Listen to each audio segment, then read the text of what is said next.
10টা জামা 100টা জামা বানালে একটা ডিফেক্ট হতেই পারে।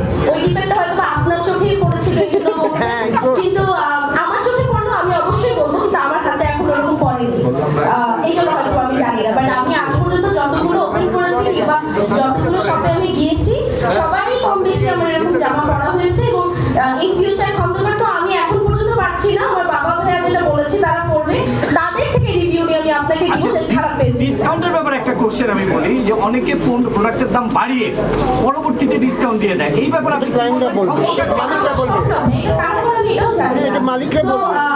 এরকম যে একটা পলিসি আছে এটাও আমি জানি না, কারণ আমি তো জানাইনি, তাই না? তো আপনি খন্দকার নিয়ে কোনো প্রশ্ন থাকলে মানে ওরা কেন ভাইয়া আরো কাউকে কোশ্চেন করার জায়গা দেন, আপনি তো করছেন। বলেই আমি আর কি বলবো, তারপরে যদি কারো কোনো প্রশ্ন থাকে তারা বলতে পারেন। জঙ্গলি সিনেমা আপনার ভূমিকাটা কি? আগে একটু খন্দকার শেষ করবো। হ্যাঁ, আচ্ছা, খন্দকারে আপনারা আজকে প্রথম কি কিনেছেন? আমি তো মাত্র ঢুকলাম, আমি কিনবো যেহেতু 60% ডিসকাউন্ট, মাস্ট বি কিছু না কিছু নিয়ে যাবো। আর আমার চোখ যাচ্ছে বারবার ওই যে নর্থ ওই জ্যাকেটটা, কারণ নেক্সট ডে ইউএসএ গেলে আমি শিওর এটা পরে বড় কিছু। আচ্ছা, খন্দকার আপনি কিনতে বলছেন, তাহলে আমাকে দিবেন আর আপনি নগদ টাকা দিয়ে কিনে নিয়ে যাবেন। অবশ্যই নগদ টাকা দিয়ে কিনবো, 60% ডিসকাউন্টের পরে গিফটই হয়ে যায় আসলে। একদম। আচ্ছা দেখি আপনার কাছে প্রশ্ন হচ্ছে যে এই যে আপনারা যারা মানে স্টাররা আছেন, আপনারা অনেক শোরুমে যান, যেটার সুতা খারাপ থাকে বা মানে খারাপ থাকে প্রোডাক্ট সেটাকেও ভালো বলে অনেকেই, আবার যেটা ভালো সেটাকেও ভালো বলে। এটা কি আপনাদেরকে টাকা দিয়ে আনে বা এই ধরনের যে গিফট করে এই জন্য আপনারা বলেন, নাকি আসলে প্রোডাক্টগুলো ভালো? আপনারা যেখানে যান সেটা কি ভালো বলেন কেন? এটা একটু ব্যাপারে যদি বলতেন। এর কাছে অনেক রোজান করেছিল।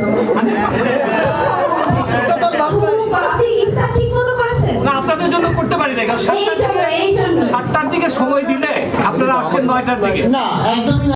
আপনারা সবাই এসেছেন, বেশিরভাগ মানুষই রোজা ছিলেন এবং রোজা রেখে কষ্ট করে এখানে এসেছেন এবং একটু পরেই তারাবি, তারপরও আপনারা আছেন আমাদের জন্য, আপনাদের অনেক অনেক ধন্যবাদ। আজকে আমরা চলে এসেছি খন্দকার্সের একটি ফ্ল্যাগশিপ ওপেনিং এ। এই স্টোরটা আমি এখনো ওভাবে ঘুরে দেখতে পারিনি, কিন্তু ফেসবুকে আমি যখন দেখেছি যে ছেলেদের অসম্ভব সুন্দর কালেকশন, আমার জন্য একদিক দিয়ে ভালো হয়েছে। আমার একটা বড় ভাই আছে, আমি এই দুইজনের জন্য খুব শপিং করতে পারবো। আর যেহেতু সামনে ঈদ, তো আমি মনে করি আজকে থেকেই শপিংটা শুরু হওয়া উচিত, কারণ আজকে আমরা অনেক মানুষ আছি, ঈদের জন্য একটু একটু শপিং শুরু করি, যেটা আপনি বললো।